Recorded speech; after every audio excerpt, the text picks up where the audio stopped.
Assalamualaikum students, my name is Muhammad Farhan and I am here to teach you physics class 10th। ये students हमने last lecture में 10.1 से लेकर 10.5 तक numericals किए थे। आज मैं जो है इसके न्यूमेरिकल जो है ओवरऑल कंप्लीट कर दूंगा और होप्स हो आपको इसकी समझ में आएगी। सबसे आसान न्यूमेरिकल्स हैं जो आज मैं करने जा रहा हूं। जस्ट आपको यूनिट्स याद रखने हैं और एक दो फार्मूलाज हैं। v is equal to f lambda और t is equal to 1/f, मतलब टाइम पीरियड और फ्रिक्वेंसी हमने पढ़ा था, एक दूसरे के इनवर्स हैं। और उसके बाद हमारे पास s is equal to we T, ये स्पीड का फार्मूला आप 9th क्लास में भी पढ़ गए हैं। ये 2 से 3 फार्मूलाज आपने याद रखने हैं और आप लोगों का जो है वो आसान हो जाएगा। उसके बाद आपने याद रखना है कि जो लैम्डा है, वेवलेंथ है, ये मीटर में मेजर की जाती है। इसका यूनिट क्या है? मीटर। और उसके बाद हमारे पास जो टाइम है वो सेकंड में है, टाइम पीरियड भी हमारे पास सेकंड में है, और जो लेंथ है हमारे पास, या हम डिस्टेंस को ही देखते हैं तो वो हमारे पास मीटर में होता है, और वेलोसिटी हमारे पास मीटर पर सेकंड में मेजर की जाती है। तो स्टार्ट करते हैं 10.6 की जो हमारे पास स्टेटमेंट है उसमें लिखा हुआ है a wooden bar vibrating into the surface of water in a ripple tank has frequency कितनी दी हुई है? 12 हर्ट्ज। सबसे पहले डाटा लिखेंगे, फ्रिक्वेंसी कितनी आ जाएगी? 12 हर्ट्ज। उसके बाद लिखा हुआ है उन्होंने कि वेव लेंथ है हमारे पास 3 सेंटीमीटर। वेव लेंथ मैंने आपको बताया था कि मीटर में होनी चाहिए, सेंटीमीटर में दी हुई है, तो सेंटीमीटर को मीटर में कन्वर्ट करने के लिए हम क्या करते हैं? 100 से डिवाइड करते हैं। तो ये देखिए हमारे पास लैम्डा दिया हुआ है 3 सेंटीमीटर, और उसके बाद उसने हमें कहा है what is the speed of wave. Speed of wave का मतलब है हमने उसकी वेलोसिटी फाइंड करनी है, स्पीड फाइंड करनी है, उसको हम v से रिप्रेजेंट करते हैं। तो हमने यहाँ पे v फाइंड करना है। फार्मूला हमारे पास क्या लगेगा? v equal to f lambda, ये मैंने आपको स्टार्ट में भी बताया था।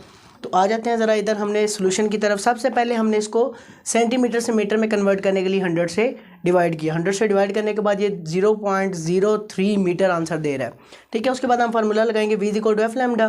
v हमने फाइंड करना है, फ्रिक्वेंसी हमारे पास कितनी है? 12 हर्ट्ज, और लैम्डा हमने निकाला है ये। इन दोनों को मल्टीप्लाई करने से हमारे पास 0.36 आंसर आ रहा है, और हमारे पास जो स्पीड है या वेलोसिटी है उसका फार्मूला क्या, यूनिट क्या होता है? मीटर पर सेकेंड। होप्स हो ये आप लोगों को क्लियर हो गया होगा। नेक्स्ट देखते हैं 12.7 है a transfer wave produce a spring has frequency of 190 hertz. Frequency कितनी दी हुई है हमारे पास? फ्रिक्वेंसी का यूनिट हर्ट्ज होता है ना, तो हर्ट्ज जिसके साथ भी आएगा वो हमारे पास फ्रिक्वेंसी होगी। फ्रिक्वेंसी हमारे पास 190 हर्ट्ज है।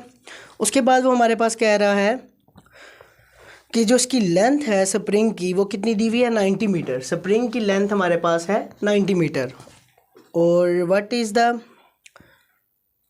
इन 0.5 सेकेंड, टाइम हमारे पास दिया हुआ है 0.5 second. What is the speed of period of wave. Period का मतलब टाइम पीरियड फाइंड करना है, तो ये टाइम पीरियड आ गया हमारे पास, हमने फाइंड करना है। स्पीड ऑफ वेव मतलब v हमने फाइंड करना है, ये हमारे पास आ गया। स्पीड ऑफ वेव हमने v फाइंड करना है। उसके बाद है नेक्स्ट हमारे पास वेव लेंथ मतलब लैम्डा हमने फाइंड करना है। सबसे पहले हमने पढ़ा हुआ है टाइम पीरियड और फ्रिक्वेंसी एक दूसरे का इन्वर्स है, तो एक ये फार्मूला लगा देंगे। s is equal to we T से हम क्या निकालेंगे? v निकालेंगे, और फिर v भी आ जाएगा हमारे पास, और उसके बाद हमारे पास फ्रिक्वेंसी भी आ जाएगी, तो लैम्डा हम उससे फाइंड कर सकेंगे। तो 3 फार्मूले, t is equal to 1/f, v is equal to f lambda, और s is equal to we T, ये 3 लगेंगे। तो t is equal to 1/f, frequency कितनी है? 190 ये गिवन है हमारे पास, तो इन दोनों को डिवाइड करने से 0.05 आ रहा है। इसको राउंड ऑफ करें तो 0.01 हमारे पास सेकेंड्स में आ जाएगा टाइम पीरियड। नेक्स्ट हमने फाइंड करनी है हमारे पास वेलोसिटी। तो वेलोसिटी हम s is equal to we T से फाइंड करेंगे। जो लेंथ है हमारे पास किसी भी चीज़ की, फॉर एग्जांपल मैं कहता हूँ कि एक चीज़ की लेंथ है यहाँ से यहाँ तक, तो वो उसका डिस्टेंस भी है, डिस्प्लेसमेंट भी है, ठीक है। तो हमने s is equal to l is equal to 90 metre, ठीक है। इस लेंथ को हमने क्या कहते हैं कि ये हमारे पास डिस्टेंस कंसिडर कर रहे हैं, तो s is equal to we t लगाएंगे। s हमारे पास 90 है, v हमने फाइंड करना है, टाइम हमारे पास 0.5 गिवन है, तो 0.5 इधर मल्टीप्लाई हो रहा है, इधर 90 के साथ आके डिवाइड हो जाएगा। दोनों को डिवाइड करने से हमारे पास आंसर आ रहा है 180। तो ये वेलोसिटी है, तो ये आ जाएगा हमारे पास स्पीड का मीटर पर सेकंड यूनिट। नेक्स्ट हमने फाइंड करनी है हमारे पास लैम्डा फाइंड करनी है हमने, तो v is equal to f lambda लगाएंगे। हमारे पास v भी है f भी है, लैम्डा फाइंड करना है, f मल्टीप्लाई हो रहा है v के साथ आके डिवाइड हो जाएगा। यहाँ हम यहीं पे वैल्यूज पुट करते हैं, v हमारे पास 180 है, f हमारे पास 190 है, multiply by lambda as it is. 190 multiply हो रहा है इधर आके डिवाइड, तो लैम्डा 180 और 190 को डिवाइड करने से कितना आ जाएगा? 0.95 मीटर्स। क्लियर होगी बात। नेक्स्ट है हमारे पास 12.8, उसकी स्टेटमेंट में हमारे पास कह रहा है water wave in a shallow dish are 6.0 centimetre long. Wave की लेंथ दी हुई है, वाटर वेव, और उसके बाद वो लॉन्ग की बात करें मतलब लेंथ, वेव लेंथ, ठीक है, वो कितनी दी हुई है हमारे पास? 6.0 सेंटीमीटर। तो इसको हम मीटर में कन्वर्ट करेंगे आगे सोल्यूशन में। उसके बाद वो हमारे पास कह रहा है at one point the water wave moves up and down at the rate of 4.8 oscillation per second. Oscillation पर सेकंड मतलब नंबर ऑफ वाइब्रेशन, ऑसिलेशन होती है वाइब्रेशन पर सेकंड, नंबर ऑफ वाइब्रेशन पर सेकंड किसकी डेफिनेशन थी? फ्रीक्वेंसी की। तो ऑसिलेशन पर सेकंड 4.8 हर्ट्ज दी हमें, तो वो हमारे पास क्या होगी? ऑब्वियसली फ्रीक्वेंसी होगी।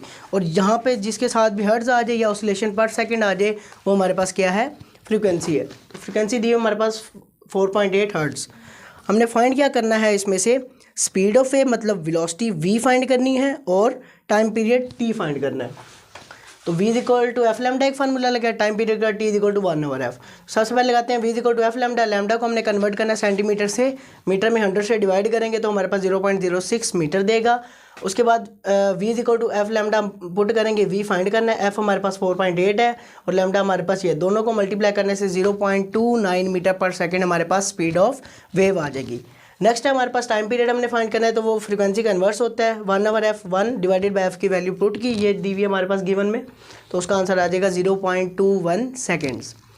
नेक्स्ट है हमारे पास 10.9 at one end of the ripple tank 80 centimetre across a 5 hertz vibrator. 80 centimetre हमारे पास क्या है? उसका डिस्टेंस दिया हुआ है, रिपल टैंक से कितने फासले पर वो पड़ा हुआ है। 5 हर्ट्ज, हर्ट्ज की क्या चीज़ होती है हमारे पास? फ्रीक्वेंसी। फ्रीक्वेंसी हमारे पास दी हुई है 5 hertz. Vibrator wave whose wavelength is 40 millimetre. अब होती तो मीटर में है, मिली क्या होती है? 10 की पावर -3। तो उसको अगर हम 40 को 1000 से डिवाइड करेंगे तो मिलीमीटर किस में कन्वर्ट हो जाएगा? मीटर में। मिली को मीटर में कन्वर्ट करने के लिए हमें क्या करना पड़ता है? मिलीमीटर को मीटर में कन्वर्ट करने के लिए 1000 से डिवाइड करना पड़ता है। तो हमारे पास ये इतनी दी हुई है। उसके बाद हमने क्या फाइंड करना है?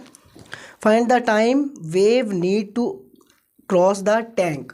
अब हमने कितने टाइम में वेव ने क्रॉस किया टैंक को, तो अब ये टाइम पीरियड नहीं होगा, ये सिंपल टाइम होगा जो हमने क्या करना है? फाइंड करना है। तो v equal to f lambda और s equal to we t, दो फार्मूलाज हम यूज़ करेंगे। सबसे पहले लैम्डा को कन्वर्ट करेंगे हम मिलीमीटर से मीटर में, उसके लिए 1000 से डिवाइड किया तो हमारे पास 0.04 मीटर में आंसर आ गया। फिर v equal to f lambda लगाया, फ्रीक्वेंसी हमारे पास कितनी दी हुई है? 5 हर्ट्ज। लैम्डा हमारे पास कितना दिया? 0.04। यहाँ से हमारे पास v आ गया। अब हमने लगाना है s equal to we t formula. इसके बाद हमारे पास s भी है और v भी है।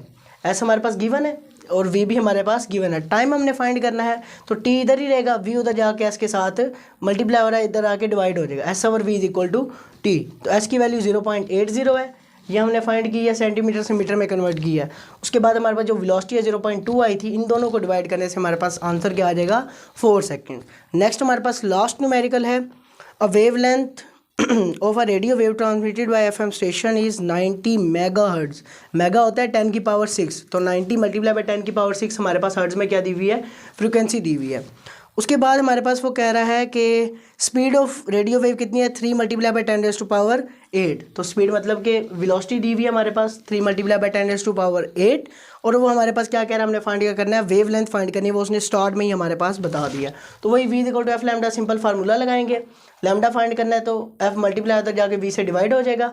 उसके बाद दोनों को डिवाइड करके हम क्या कर देंगे? आंसर 3 और 90 को डिवाइड करें तो हमारे पास आंसर आता है 1/30, और 10 की पावर 6 है, पॉजिटिव 6 से ऊपर जाके -6 हो जाएगी। 8 में से 6 निकालें तो 10 की पावर 2, मतलब 3/90 मल्टीप्लाई बाय 10 की पावर 2। 10 की पावर 2 होती है 100, 3/90 का आंसर आता है 1/30। तो 100 मल्टीप्लाई 100 डिवाइडेड बाय 30 करेंगे तो 3.33 मीटर में हमारे पास लैम्डा आ जाएगा। That's all from my side. अगर इसमें आपको कोई भी इशू है तो आप मुझसे कमेंट बॉक्स में पूछ सकते हैं। Thank you so much.